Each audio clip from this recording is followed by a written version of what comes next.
ଜୟ ମାତା ଦୁର୍ଗା।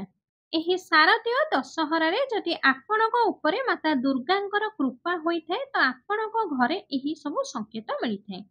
ଆଉ ସେହି ସଂକେତରୁ ଆପଣ ଜାଣିପାରିବେ କି ମାତା ଦୁର୍ଗା ଆପଣଙ୍କ ଉପରେ ପ୍ରସନ୍ନ ଅଛନ୍ତି କି ନାହିଁ। ମାତା ଦୁର୍ଗା ପରମ ଶକ୍ତି ଅଟନ୍ତି, ପରମ ଦେବୀ ଅଟନ୍ତି। ଆଉ ଏଇ 9 ଦିନରେ ସବୁ ଭକ୍ତଙ୍କ ସହିତ ସୂକ୍ଷ୍ମ ରୂପରେ ଏବଂ ଉର୍ଜା ରୂପରେ ରହିଥାନ୍ତି। ତ ଏହି ସବୁ ସଂକେତରୁ ଆପଣ ଜାଣିପାରିବେ କି ମାତା ଦୁର୍ଗା ଆପଣଙ୍କ ଉପରେ ପ୍ରସନ୍ନ ଅଛନ୍ତି କି ନାହିଁ। ତେବେ ଆସନ୍ତୁ ଜାଣିବା ଯେ କିପରି ଜାଣିବେ କି ମାତା ଦୁର୍ଗା ଆପଣଙ୍କ ସହିତ ଅଛନ୍ତି କି ନାହିଁ।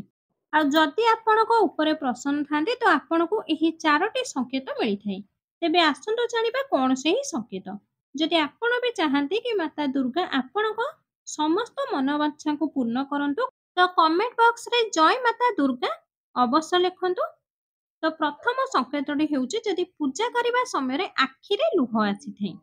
ଆମେ ପ୍ରତ୍ୟେକ ଦିନ ଠାକୁର ପୂଜା କରିଥାଉ କିନ୍ତୁ ଆମ ଆଖିରୁ ଲୁହ ଆସିନଥାଏ। କିନ୍ତୁ ଯଦି ଏହି ଦଶହରାର ନବରାତ୍ରି ଭିତରେ କୌଣସି ବି ଦିନ ଆପଣ ପୂଜା କରିବା ସମୟରେ ଆପଣଙ୍କ ଆଖିରୁ ଲୁହ ଆସିଥାଏ ତ ବୁଝି ନିଅନ୍ତୁ କି ମାତା ଦୁର୍ଗା ଆପଣଙ୍କ ସାଥିରେ ଅଛନ୍ତି। କିମ୍ବା ଆପଣ ପୂଜା କରିବା ଦ୍ୱାରା ଏହି ସବୁ ଫିଲ୍ ହୁଏ କି କେହି ନା କେହି ଆପଣଙ୍କ ପଛରେ ଠିଆ ହେବାର। ତ ବୁଝି ନିଅନ୍ତୁ ମାତା ରାଣୀ ଆପଣଙ୍କ ସାଥିରେ ସବୁବେଳେ ରହିଛନ୍ତି। ଦ୍ୱିତୀୟ ସଂକେତ, ରାତିରେ ଶୋଇବା ସମୟରେ ହଠାତ୍ ଝଟକା ମାରି ନିଦ ଭାଙ୍ଗିଯାଏ। ତ ବୁଝି ନିଅନ୍ତୁ ମାତା ରାଣୀ ଆପଣଙ୍କ ସାଥିରେ ଏବଂ ଆପଣଙ୍କୁ ଉଠାଇବାକୁ ଚାହୁଁଛନ୍ତି। ମାତା ଦୁର୍ଗା ଆପଣଙ୍କୁ କିଛି ସଂକେତ ଦେବାକୁ ଚାହୁଁଛନ୍ତି। ତୃତୀୟ ସଂକେତ, ଆପଣଙ୍କର ଆଖପାଖରେ କୌଣସି ସୁଗନ୍ଧିତ ବାସ୍ନା ଆସିବା, କିଛି ପୁଷ୍ପର ବାସ୍ନା ଆସିବା। ତ ବୁଝି ନିଅନ୍ତୁ କି ମାତା ରାଣୀ ଆପଣଙ୍କ ସହିତ ବିରାଜମାନ ଅଛନ୍ତି। ମାତା ରାଣୀ ଯଦି ଆପଣଙ୍କ ପାଖରେ ଥିବେ ତ ଦୈବ୍ୟ ବାସ୍ନା ଆସିଥାଏ, ଧୂପ ଅଗରବତୀ ପୁଷ୍ପର ବାସ୍ନା ଆସିଥାଏ। ତ ଆପଣ ବୁଝି ନିଅନ୍ତୁ କି ମାତା ଦୁର୍ଗା ଆପଣଙ୍କ ସହିତ ଅଛନ୍ତି। ଚତୁର୍ଥ ସଂକେତ, ନବରାତ୍ରିର 9 ଦିନ ଭିତରେ ଆପଣଙ୍କର ସ୍ୱପ୍ନରେ କୌଣସି ଛୋଟିଆ କନ୍ୟା ଦେଖାଯିବା। କାହିଁକି ନା ଛୋଟ କନ୍ୟାକୁ ଦେବୀ ସ୍ୱରୂପ ମନାଯାଏ। ଯଦି ଲାଲ ରଙ୍ଗର ବସ୍ତ୍ର ସ୍ୱପ୍ନରେ ଦେଖନ୍ତି ତ ବୁଝି ନିଅନ୍ତୁ କି ମାତା ରାଣୀ ଆପଣଙ୍କ ସହିତ ଜଲ୍ଦି ପ୍ରସନ୍ନ ହେବାକୁ ଯାଉଛନ୍ତି। ମାତା ରାଣୀ ତାଙ୍କ ସମସ୍ତ ଭକ୍ତଙ୍କୁ ଅବଶ୍ୟ ଏହି ସଂକେତ ଦେଇଥାନ୍ତି। ତେବେ ଆସନ୍ତୁ ଜାଣିବା କେମିତି ଜାଣିବେ କି ଏହି ନବରାତ୍ରିରେ ମାତା ଦୁର୍ଗା ଆପଣଙ୍କ ଘରେ ବିରାଜମାନ ଅଛନ୍ତି। ତେବେ କଣ ସେହି ସଂକେତ ଆଉ ସେହି ସଂକେତରୁ ଆପଣ ଜାଣିପାରିବେ କି ମାତା ଦୁର୍ଗା ଆପଣଙ୍କ ଘରକୁ ଆସିଯାଇଛନ୍ତି। ଆଉ ଯଦି ମାତା ଦୁର୍ଗା ଆପଣଙ୍କ ଘରକୁ ଆସିଯିବେ ତ ବହୁତ ଜଲ୍ଦି ଆପଣଙ୍କ ଘରରେ ଥିବା ସମସ୍ତ ଦୁଃଖ କଷ୍ଟର ଦିନକୁ ଦୂର କରିଦେବେ। ତ ଏହି 9 ଦିନରେ ଆପଣଙ୍କ ମନରେ ସାତ୍ବିକ ଚିନ୍ତାଧାରା ଭାବନା ରଖିବା ଉଚିତ। କାହା ପ୍ରତି ଛଳ କପଟ କ୍ଲେଶ କରିବା ଉଚିତ ନୁହେଁ।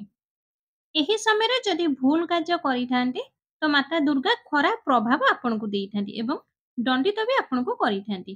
ମାତା ଦୁର୍ଗା ଯେଉଁ ଘରକୁ ଆସିଥାନ୍ତି ସେହି ଘର ତୀର୍ଥଠୁ ବି ଅଧିକ ପବିତ୍ର ବନିବା ଉଚିତ ଏବଂ ସେହି ଘରେ ଶାନ୍ତି ବନି ରହିବା ଜରୁରୀ ହୋଇଥାଏ ଏବଂ ସେହି ଘରେ ରହୁଥିବା ସମସ୍ତ ବ୍ୟକ୍ତିଙ୍କର ବୁଦ୍ଧି ଭକ୍ତିମୟ ହୋଇଥାଏ। ଆପଣ ବି ଆପଣଙ୍କ ଘରକୁ ଚେକ୍ କରନ୍ତୁ କି ଏହି ସଂକେତ ଭିତରୁ ଯଦି କୌଣସି ବି ସଂକେତ ଆପଣଙ୍କୁ ମିଳିଥାଏ ତ ବୁଝି ନିଅନ୍ତୁ ମାତା ଦୁର୍ଗା ଆପଣଙ୍କ ଘରକୁ ଆସିଯାଇଛନ୍ତି। ତେବେ ଚାଲନ୍ତୁ ଜାଣିବା କିଛି ସଂକେତ। କିନ୍ତୁ ସଂକେତ ଜାଣିବା ପୂର୍ବରୁ ଏପର୍ଯ୍ୟନ୍ତ ଯଦି ଆପଣମାନେ ଆମର ଏହି ଭିଡ଼ିଓକୁ ଲାଇକ୍ କରିନାହାନ୍ତି ତ କୃପା କରି ଏବେ ହିଁ ଏହି ଭିଡ଼ିଓ ଗୋଟେ ଲାଇକ୍ କରିଦିଅନ୍ତୁ। ଚ୍ୟାନେଲକୁ ସବସ୍କ୍ରାଇବ୍ କରି କମେଣ୍ଟ ବକ୍ସରେ ଜୟ ମାତା ଦୁର୍ଗା ଜୟ ମାତା ରାଣୀ ଅବଶ୍ୟ ଲେଖିଦିଅନ୍ତୁ। ଯଦି ବାରମ୍ବାର ଆପଣଙ୍କ ଘରକୁ ଗୋମାତା ଆସିଥାନ୍ତି, ଯେଉଁ ଘରେ ମାତା ଦୁର୍ଗା ରହିଥାନ୍ତି ସେହି ଘରେ ତାଙ୍କ ଭଉଣୀ କାମଧେନୁ ତାଙ୍କ ସେବା ପାଇଁ ତାଙ୍କ ଦର୍ଶନ ପାଇଁ ବାରମ୍ବାର ଗାଈ ଆସିଥାଏ ଏବଂ ପୁରା 9 ଦିନ ପର୍ଯ୍ୟନ୍ତ ଯଦି ଗାଈ ଆସିଥାଏ ତ ବୁଝି ନିଅନ୍ତୁ ମାତା ରାଣୀ ଆପଣଙ୍କ ଘରୁ ଆସିଯାଇଛନ୍ତି। ଦ୍ୱିତୀୟ ସଂକେତ, ମହୁମାଛି ଘରକୁ ଆସିବା। ମହୁମାଛିକୁ ମାତା ଦୁର୍ଗାଙ୍କର ଭ୍ରମର ସ୍ୱରୂପ କୁହାଯାଏ। ଯେଉଁ ଘରେ ମହୁମାଛି ଆସିଥାଏ ତ ବୁଝି ନିଅନ୍ତୁ ସେହି ଘରେ ମାତା ଦୁର୍ଗା ଆସିଯାଇଛନ୍ତି। କାହିଁକି ନା ମହୁମାଛିଙ୍କର ସ୍ୱରୂପ ମାତା ଦୁର୍ଗା ହୋଇଥାନ୍ତି। ତୃତୀୟ ସଂକେତ, ଦୀପର ଜ୍ୟୋତି ଅଧିକ ଜୋରରେ ଜଳିବା। ଯଦି ଆପଣ ଆପଣଙ୍କ ଘରେ ମାତା ଦୁର୍ଗାଙ୍କ ପ୍ରସନ୍ନତା ପାଇଁ ଭକ୍ତି ପ୍ରାପ୍ତ କରିବା ପାଇଁ ଯେଉଁ ଜ୍ୟୋତି ଲଗାଇଛନ୍ତି ସେହି ଜ୍ୟୋତିର ବତି ଅତ୍ୟଧିକ ଜୋରରେ ଜଳୁଅଛି। ତ ବୁଝି ନିଅନ୍ତୁ ଏହି ନବରାତ୍ରି ସମୟରେ ମାତା ରାଣୀ ଆପଣଙ୍କ ସହିତ ଠିଆ ହୋଇଛନ୍ତି। ତ ଏହି ସଂକେତରୁ ବି ଆପଣ ସନ୍ଧାନ ଲଗାଇ ପାରିବେ କି ମାତା ଦୁର୍ଗା ଆପଣଙ୍କ ଘରକୁ ଆସିଯାଇଛନ୍ତି। ଚତୁର୍ଥ ସଂକେତ, ନବରାତ୍ରିରେ ଦୀପର ବତୀ ଫୁଲ ଆକୃତିର ବନିବା। ଯଦି ଆପଣଙ୍କ ଘରେ ଦୀପର ବତୀ ଅଚାନକ ଫୁଲ ବନି ଯାଇଥାଏ ତ ବୁଝି ନିଅନ୍ତୁ ମାତା ନବଦୁର୍ଗା ଆପଣଙ୍କ ଉପରେ ବହୁତ ପ୍ରସନ୍ନ ଅଛନ୍ତି। ଆପଣଙ୍କ ଉପରେ ସମ୍ପୂର୍ଣ୍ଣ ରୂପରେ କୃପା ବର୍ଷା କରୁଛନ୍ତି ଏବଂ ମାତା ଦୁର୍ଗା ଆପଣଙ୍କ ଘରକୁ ଆସିଯାଇଛନ୍ତି ଏବଂ ଆପଣଙ୍କର ସମସ୍ତ କଷ୍ଟକୁ ଦୂର କରିକି ମାତା ପୁଣି ଥରେ ଫେରି ଯାଉଛନ୍ତି। ପଞ୍ଚମ ସଂକେତ, ବାରମ୍ବାର ଆପଣଙ୍କ ଘରେ